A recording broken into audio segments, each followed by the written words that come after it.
Watch out for Lionel Messi's final goal. You'll see it in a high-pressure match where he's already scored once or twice. When it arrives, you'll notice that this goal is far more spectacular than the ones that came before it. Witness, for example, the first leg of this season's Barcelona's UEFA Champions League semi-final against Liverpool, in which Messi found the net twice last week. His first strike was a routine affair, following up to tap in a Luis Suarez shot that had fallen kindly to him after pinging off the crossbar. His second, a free kick from a distance most might expect to be fairly safe, set social media alight. Each new video of this goal, shot from a different angle, revealed another level of Messi's beguiling brilliance.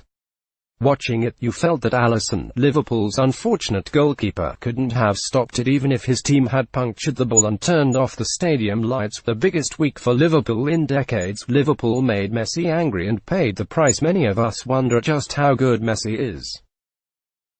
Yet we marvel even more at just how much better he seems to be getting, often in the course of the same match, despite being on the wrong side of 30. The effect is similar to that of seeing an elite tennis player, having gone up 2 sets in a Grand Slam, become truly relaxed and start to make extravagant ground strokes. It is often said that to be at the best, footballers should play with freedom, but it's rarely stressed just how difficult that actually is. To have the calmness amid the fury, to place a strike or pass as if he was still back in the schoolyard, that's the preserve of precious few players, and it all comes down to a supreme sense of occasion.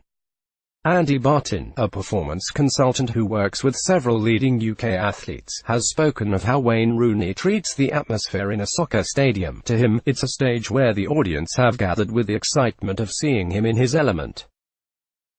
For Rooney, said Barton, there is no pressure, at least not at the level you might expect. Instead, when he looks up at the stands, he is energized and exhilarated that so many people have come to witness him at work. It's possible that for all of his reserved nature off the field, Messi has a similar approach. Basically, he's an absolute diva in the best possible sense of the word. Look at the regularity with which he first adds his name to the scoresheet and then escalates. Against Real Madrid in the 2011 UEFA Champions League semi-final, he first scored from close range and then charged at the heart of the Madrid defense, a surge as thrilling as it was unassisted, before rolling the ball slowly beyond Iker Casillas. In 2015, at the same stage, he thrashed home a low drive from outside the area, a fine effort, yes, but utterly ordinary by his standards, before making Jerome Boateng feel as though an ice rink had appeared beneath him and floating a chip over Manuel Neuer. When Messi elevates his level of play, it's interesting to watch the reaction of his opponents.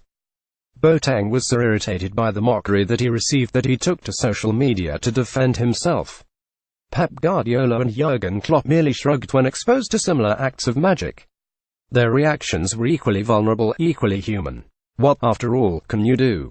There are entire dressing rooms of footballers who would have claimed some of the game's greatest prizes but for one simple phrase: Messi happened. Messi happened against Madrid, against Bayern, and, last week, against Liverpool. To have a chance of reaching the final, down 3-0 from the first leg, Klopp's men must somehow ensure that this consummate diva does not feel like adding a signature flourish.